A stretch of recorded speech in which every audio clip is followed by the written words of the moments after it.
Landmines and Jellyfish, welcome back to Knives, I guess, and if you were an infant, that would have blown your mind. I know I've done that joke before, but I was asked to do it again, so I thought I'd give it a while.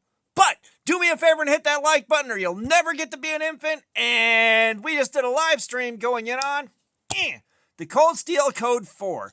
So, let's look at what we're holding, because it'll bother you if I don't. And you know I love you. So, first things first, and most importantly, the pocket clip is tip up, which is the Lord's carry. We've got the aluminum scales, pocket clips reversible. We got the thumb stud. Let's flick the stud. And 3.5 inches of S35VN steel. Okay, so if you missed the last couple of videos, I carried this for a week, and it did really good. It's a very, very flat, thin pocket knife, which will come up shortly. And it did well. You know, it cut pretty good. It did all the things I wanted it to. No complaints here. There's still a trace of burr on that. But, you know, let's walk through the timeline of events. All right? But first, let's go to the car hole so I can show you the pile of cardboard that we cut. Here you go. All right, guys. Welcome to the car hole. So you've been wanting to see how much cardboard we've actually been cutting up. That's the pile of cardboard right there. Like, it's kind of hard for the camera to really show what's happening here. And it belies the number of cuts made because every single one of these panels is cut like this. Hopefully that gives you an idea how much we're actually cutting over the course of these hours. Like, this is 4 hours worth. A little bit less. There's a partial box, but it's mixed in with some from the last live stream. So this isn't even all of it, but it's like 95% of it right there. All right, let's go back to the table. All right, so now that you've seen the pile of cardboard, you kind of get what we're going for here, and you get why we can't count each individual cut. All right, those panels are cut into strips, and, you know, there's so many cuts. There's just so many cuts. But, sorry, I got to reach for something. But, you know, we started off at this, and we popped the edge sharpness tester. We popped the tester, and we started with a 188 in the area I tested. And a couple hours earlier, I had pulled a 256 in a slightly different area of the blade. So, you know, this is where you can get differing numbers depending on where you test. And it's just, I will show you the tester later and explain that. But, you know, we started, and we went for an hour. You know, we went for an hour, and we went from that 188 to 256, depending on, you know, outside of circumstances. But we hit a 393 up in the front belly right here. You know, I didn't test a bunch of areas there. That first hour is not indicative of a whole lot if it lasts through the first hour. So, we went for an hour, and at the second hour, all right, we hit a 432 here in the belly. Up towards the tip, we hit a 497, and back towards the back, a 398. So that's kind of in line with everything that I expected to see. And we went for the next hour.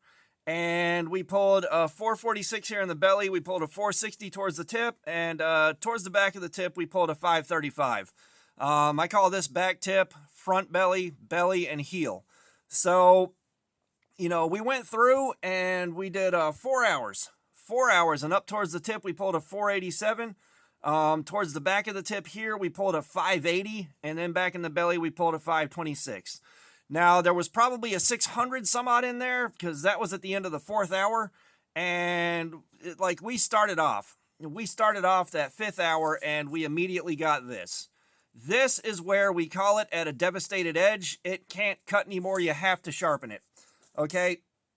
So that downgrade, 1 hour to 2 hours to 3 hours to 4 hours, that's directly in line with the S35VN that we tested. Oh, my Kershaw cards! And my pivot lube. But, you know, we did the S35VN on the Ontario Rat 1, and it's pretty much identical to how the Rat 1 performed. You know, we got that same 4 hours off of an edge. The bevel wasn't even as fat and laid back as this one was from the factory, but we got that 4 hours.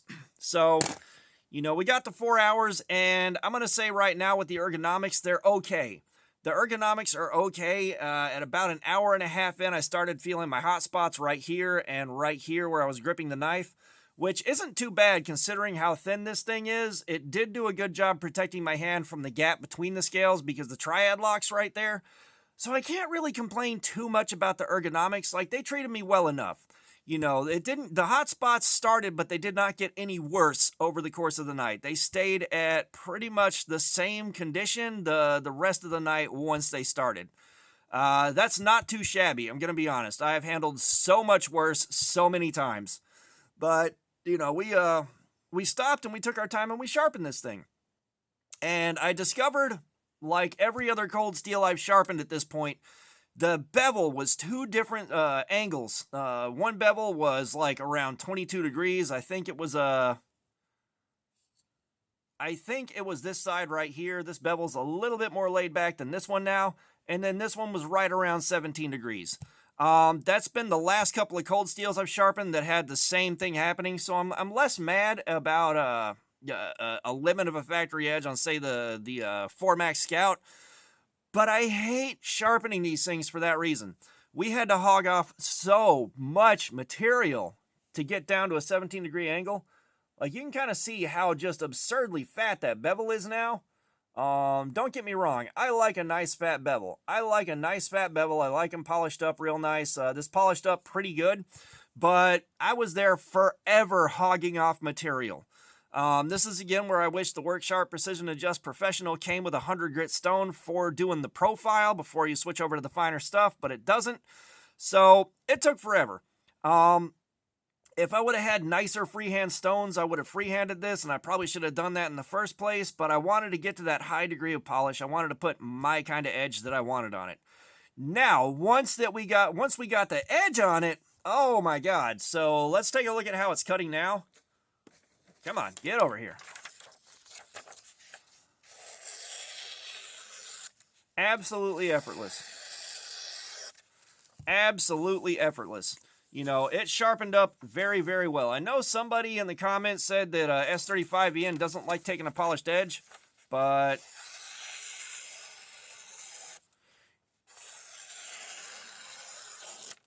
the notebook paper is significantly harder to cut than the printer paper. And even then, where it rolls off on the end, that's still a very clean cut. And normally when you have the paper roll over and cut like this, it turns kind of hairy and rough.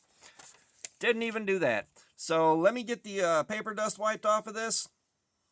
And let's get the edge sharpness tester out. You guys kindly provided this through your super chat donations and your channel memberships. I will always be grateful for that. Thank you. And let's take a look at where the edge is now. I popped a 111 last night right after we sharpened it. I did strop it just a little bit more to try to get it down a little bit lower. I might have, I might not. And of course, how this works is it measures the number of grams of force it takes to cut through the calibrated wire on this test clip. And, you know, the lower the number, the better. And of course, again, like, you're testing an area as wide as that wire is thick. So you move the blade around a little bit, you'll see the numbers shift around a little bit. So we probably won't hit exactly 111 again, but I will do 2 samples for you. So we'll do one in the area that took the most beating. Got a 114 there. That's a really, really good number. A lot of my edges that I sharpen wind up in the 120s, sometimes up to 140, depending on the HRC of the steel. Let's get one a little bit farther back. Get back in that bag. Those test clips are not cheap, you guys. All right, let's get one a little bit farther back. And a 119. So 111, 114, 119, that's a really, really good edge. That's a nice edge. That's what I like to see. That's what I like to see after I've gotten done sharpening it. So that S35VN, like, it behaved very nicely. Like I said, this is pretty much identical to how the S35VN on the Rat 1 performed. So with our second data point, it looks like the edge retention is pretty much on par with D2. The more I do this, the more I'm impressed by D2 with a good heat treatment. It was always one of my favorite steels. However, with as many absolute donkeys as we gotten with D2 that hadn't been heat treated right, I'm put off of D2 a little bit. We start getting some good ones again, I'll be happy with it again. But, you know, this is kind of on par with that. It's fairly close to what, say, LMAX did, stuff like that. Like the S35VN is some good steel.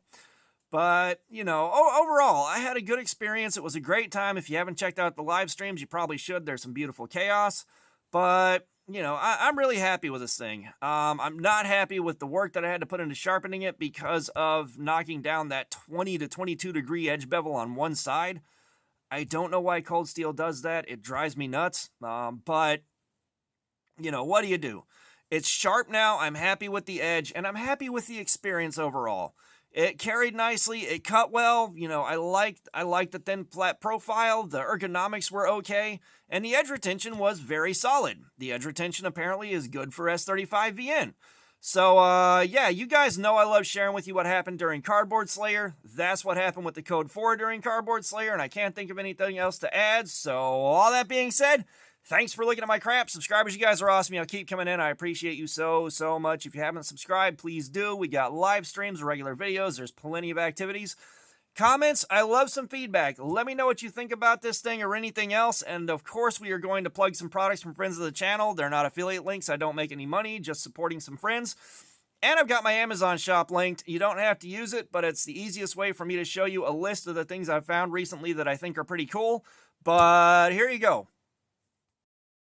And as always, we are going to link up to Cutting Lacey EDC's Diamond Emulsion if you want to step your stropping game up, make it easier to sharpen your blades, and keep them sharp. Wonderful product. I use it myself on every single knife I sharpen now.